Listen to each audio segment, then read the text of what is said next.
wabarakatuh. Salam Swastiastu, salam budaya dan salam kebajikan.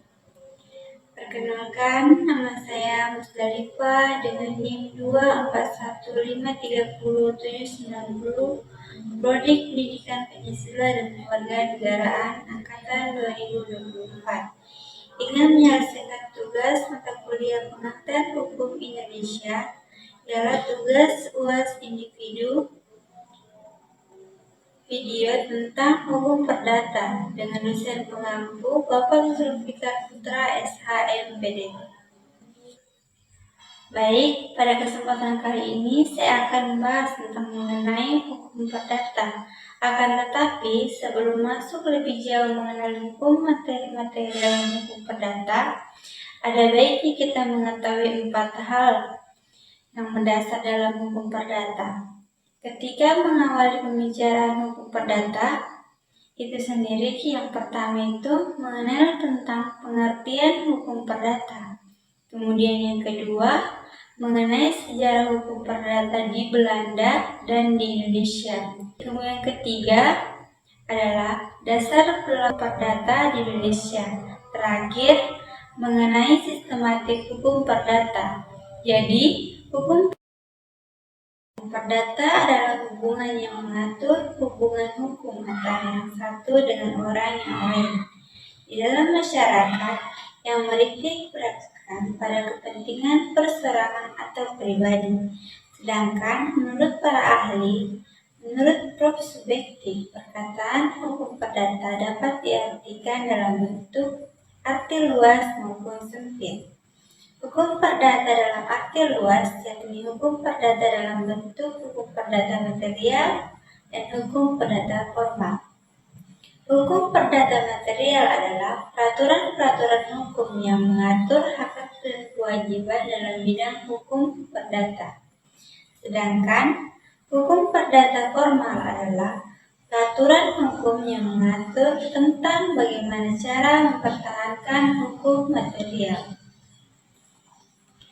Sedangkan perkataan hukum perdata dalam arti sempit yaitu hukum perorangan, hukum harta dan kekayaan, hukum keluarga, hukum waris, serta hukum pembuktian dalam daluarsa. Sejarah hukum perdata di Belanda. Hukum perdata di Belanda berasal dari hukum perdata Prancis yang berinduk pada Chancellor Prancis pada zaman pemerintahan Napoleon Bonaparte. Prancis pernah menjajah Belanda, oleh karena itu Belanda pernah menjajah Indonesia, maka hukum perdata Belanda diusahakan supaya dapat berlaku pula di Hindia Belanda pada waktu itu. Sejarah hukum perdata di Indonesia. Hukum perdata di Indonesia setelah Indonesia merdeka berdasarkan aturan pelarian Undang-Undang 1945, maka hukum perdata Hindia Belanda dinyatakan berlaku sebelum digantikan oleh undang-undang baru. Berdasarkan Undang-Undang Dasar ini, hukum perdata Hindia Belanda disebut Kitab-Kitab Undang-Undang Hukum Perdata Indonesia sebagai induk hukum perdata Indonesia. Dasar berlakunya hukum perdata di Indonesia pada zaman kemerdekaan sampai dengan sekarang terdapat beberapa ketentuan antara lain. Yang pertama, Pasal 2 Aturan Peradilan Undang-Undang 1945 yang berbunyi, segala badan negara dan peraturan yang ada masih langsung berlaku selama belum diadakan yang baru menurut undang-undang ini.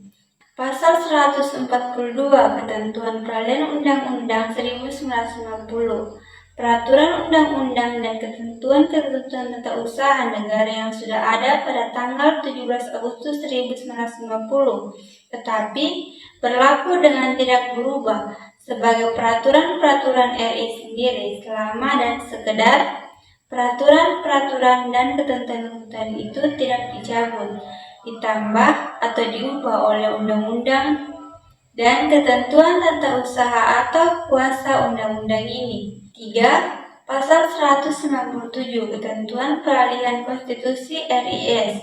Peraturan-peraturan dan ketentuan-ketentuan tata usaha yang sudah ada pada saat konstitusi ini mulai berlaku, tetapi berlaku dengan tidak berubah sebagai peraturan-peraturan dan ketentuan-ketentuan Republik Indonesia sendiri, dan sekedar peraturan-peraturan dan ketentuan-ketentuan ini dicabut, ditambah atau diubah oleh undang-undang dan ketentuan-ketentuan tata usaha atau kuasa konstitusi ini. Pasal 1 tentang Aturan Peralihan Undang-Undang 1945 Amendement. Segala peraturan-peraturan perundang-undangan yang ada masih tetapi berlaku selama belum diadakan yang baru menurut Undang-Undang Dasar itu. Sistematis hukum perdata. Apabila dilihat dari KUHP sebagai sumber dari hukum perdata, terdiri atas 4 bagian. Yang pertama, hukum orang adalah subjek hukum, adalah penyandang hak dan kewajiban terdiri dari orang ataupun manusia, dan badan hukum orang atau manusia dianggap sebagai subjek hukum sejak ia mampu menyandang hak dan kewajiban. Yang kedua, hukum benda adalah konteks hukum perdata adalah segala sesuatu yang dapat diberikan atau diletakkan suatu hak di atasnya, utama yang berupa hak milik. Dengan demikian, yang dapat memiliki suatu hak tersebut adalah subjek hukum, sedangkan sesuatu yang diberikan hak itu adalah objek hukum. Yang ketiga, hukum perikatan adalah bahasa Belanda disebut verbensie. Istilah perkataan ini lebih umum dipakai dalam literatur hukum di Indonesia. Perikatan dalam hal ini berarti hal yang mengikat orang yang satu dengan orang yang lain. Hal yang mengikat ini menurut kenyataannya terdapat berupa perubahan, misalnya jual beli barang. Yang keempat, pembuktian adalah salah satu cara untuk meyakinkan hakim agar ia dapat menemukan dan menetapkan terwujudnya kebenaran yang sesungguhnya ada dalam putusan bila hasil pembuktian dengan menggunakan alat bukti yang ditentukan oleh undang-undang terdapat tidak cukup untuk membuktikan kesalahan yang didakwa kepada terdakwa, maka terdakwa harus membebaskan diri dakwa. Sebaliknya, kalau kesalahan terdapat terdakwa dapat dibuktikan, maka harus dinyatakan bersalah dan dihukum. Daluarsa ialah suatu sarana hukum untuk memperoleh sesuatu atau suatu alasan untuk dibebaskan dari suatu perikatan dengan lewatnya waktu tertentu dan dengan terpenuhnya syarat-syarat yang ditentukan dalam undang-undang. Seseorang tidak boleh melepaskan daluarsa sebelum tiba waktunya, tetapi boleh melepaskan satu daluarsa yang telah diperoleh. Pelepasan daluarsa dapat dilakukan secara tegas atau secara diam-diam.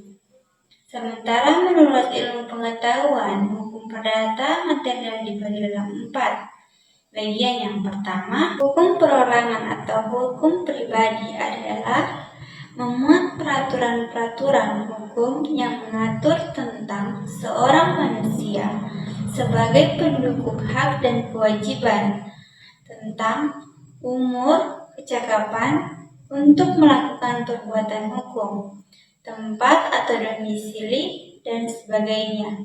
Kedua, hukum keluarga ialah memuat peraturan-peraturan hukum yang mengatur hubungan hukum yang timbul karena hubungan keluarga atau kekeluargaan seperti perkawinan, perceraian, hubungan orang tua dan anak, dan sebagainya.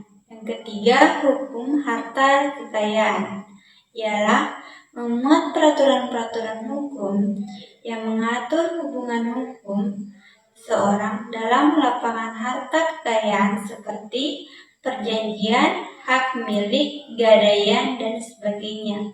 Yang keempat, hukum waris ialah yang memuat peraturan-peraturan hukum yang mengatur tentang benda atau harta kekayaan seseorang yang telah meninggal dunia.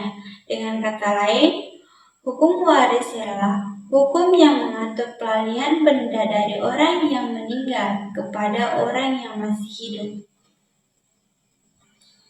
Kesimpulan yang bisa diambil dari hukum perdata adalah hukum yang mengatur hubungan antara individu dan pergaulan masyarakat.